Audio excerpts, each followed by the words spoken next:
pada kesempatan yang bahagia ini kita akan membaca kisah Nabi Lut yang Allah sebutkan dalam surat Hud. Jadi barang siapa yang memiliki Al-Quran tolong dibuka surat Hud, yaitu surat yang ke-11 dari ayat 69 sampai ayat 83 ya. Ayat 69 sampai ayat ke-83. Tapi para hadirin yang dirahmati Allah Subhanahu wa taala, kita bacakan ayat-ayat tersebut dan kita berusaha menyebutkan tafsiran yang para ulama sebutkan ya tentang ayat-ayat ini yang saya rangkum dari tafsir Al-Qurtubi, kemudian juga dari tafsir Ibnu Katsir dan juga dari tafsir As-Sa'di rahimahumullahu jami'an. Taib, Allah Subhanahu wa taala berfirman dalam surat Hud ayat ke-69. Wa laqad ja'at rusuluna Ibrahim bil busyra. Qalu salaman. Qala salam fama labitha an jaa'a bi ijlin hanidh. Sungguh telah datang para rasul kami kepada Nabi Ibrahim dengan bawa kabar gembira. Para rasul kami maksudnya para malaikat. Qalu salaman, maka mereka mengucapkan salam kepada Nabi Ibrahim. Qala salam, Nabi Ibrahim menjawab salam mereka.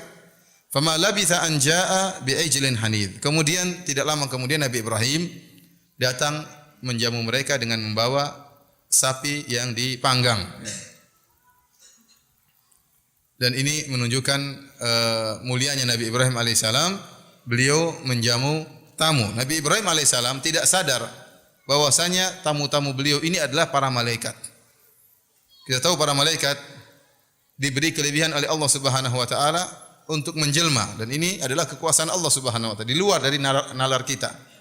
Ya, bagaimana Allah menciptakan malaikat ya dari unsur cahaya, kemudian dia bisa menjelma menjadi manusia yang terbuat dari unsur tanah.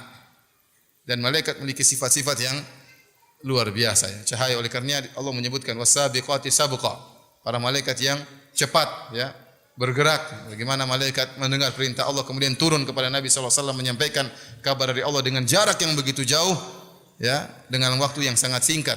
Bagaimana cepatnya para malaikat ya. Dan para malaikat ketika datang menemui hamba-hamba Allah, kebanyakannya dalam bentuk manusia. Oleh karena disebutkan Nabi SAW pun tidak pernah melihat malaikat Jibril dalam bentuk aslinya kecuali cuma 2 kali. Ya, tatkala malaikat Jibril menampakkan bentuk aslinya yang memiliki 600 sayap, dan jika sayapnya dibuka saddal ufuk akan menutup cakrawala. Artinya langit semua tertutup dengan sayapnya malaikat Jibril. Ini menunjukkan malaikat Jibril adalah makhluk yang sangat besar dan sangat agung. Nah, malaikat Jibril datang kepada Nabi sering menjelma menjadi manusia, di antaranya menjadi Dihya Al-Kalbi radhiyallahu anhu. Di antaranya sebagaimana dalam hadis Jibril yang masyhur, menjadi seorang Arab Badui yang datang tiba-tiba datang kepada Nabi, kemudian berlutut bersimpuh di hadapan Nabi, kemudian mengatakan, "Ya Muhammad, wahai Muhammad, akhbirni anil Islam." Wahai Muhammad, kabarkanlah kepadaku tentang Islam. Akhbirni anil iman, kabarkan kepadaku tentang iman. Wa akhbirni anil ihsan, dan kabarkanlah kepadaku tentang ihsan ya. Oleh karenanya tatkala mereka datang bertemu dengan Nabi Ibrahim alaihissalam, mereka juga menjelma dalam bentuk para lelaki. Dan Nabi Ibrahim tidak sadar bahwa sini para malaikat. Dan Nabi Ibrahim alaihissalam memuliakan tamu. Ini para malaikat, orang-orang ini, tamu-tamu ini tidak dikenal oleh Nabi Ibrahim sebelumnya. Mereka datang langsung dijamu oleh Nabi Ibrahim. Tidak ada kebaikan yang pernah diberikan oleh tamu-tamu ini kepada Nabi Ibrahim. Namun Nabi Ibrahim alaihissalam seorang yang mulia, tidak tanggung-tanggung tatkala datang tamu tersebut, orang-orang asing dijamu oleh Nabi Ibrahim. Nabi Ibrahim segera faraga ila ahli faja'a bi ijlin samin. Maka segera Nabi Ibrahim pergi ke keluarganya, kemudian menyembelih anak sapi yang gemuk. Dipilih juga untuk menjamu tamu bukan sembarang sapi, tapi sapi yang gemuk. Kemudian dipanggang, kemudian dihidangkan ke para malaikat tersebut. Tapi para hadirin yang Allah Subhanahu wa taala, siapa para malaikat ini? Para malaikat ini adalah malaikat-malaikat yang ditugaskan oleh Allah Subhanahu wa taala untuk mengazab kaum Nabi Lut. Untuk mengazab kaum Nabi Lut karena kerusakan yang mereka lakukan sudah sangat parah. Akan tapi sebelum mereka mengazab kaum Nabi Lut, Allah memerintahkan mereka untuk mampir di Nabi Ibrahim alaihissalam. Dan kita tahu bahwasanya Nabi Ibrahim alaihissalam dan Nabi Lut satu zaman.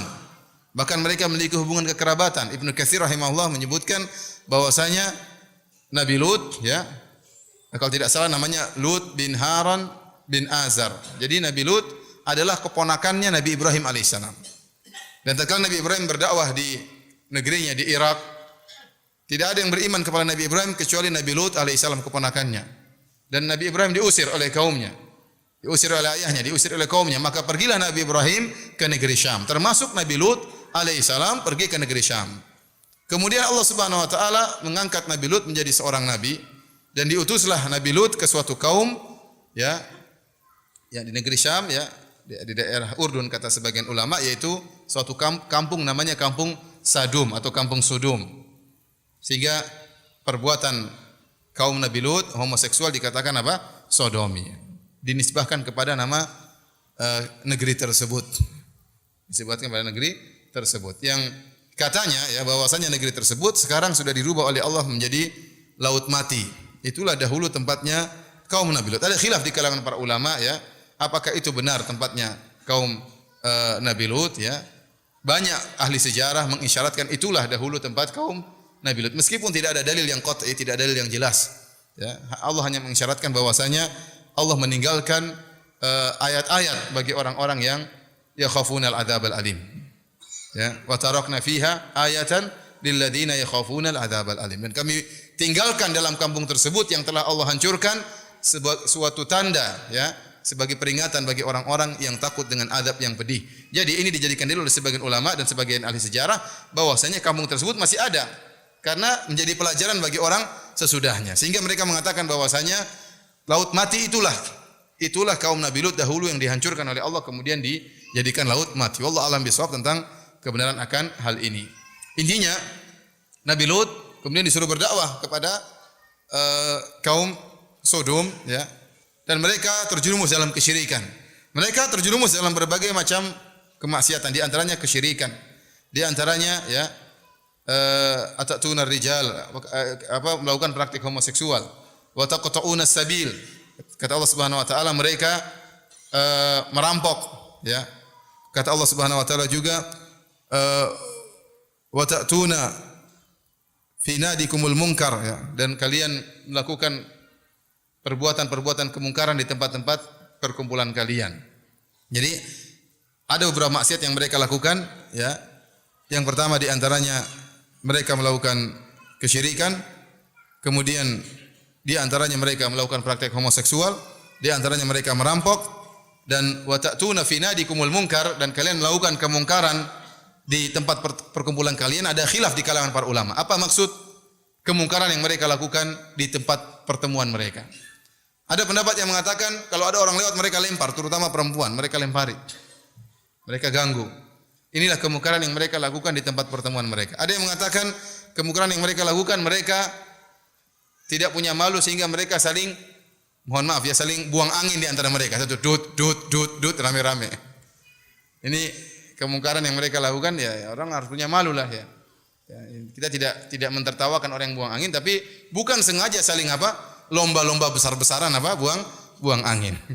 Ini ada tafsiran. Tafsiran yang lain mengatakan wa ta'tuna fi nadikumul munkar, kalian melakukan kemungkaran di tempat-tempat perkumpulan kalian, yaitu mereka melakukan praktek homoseksual secara berjamaah.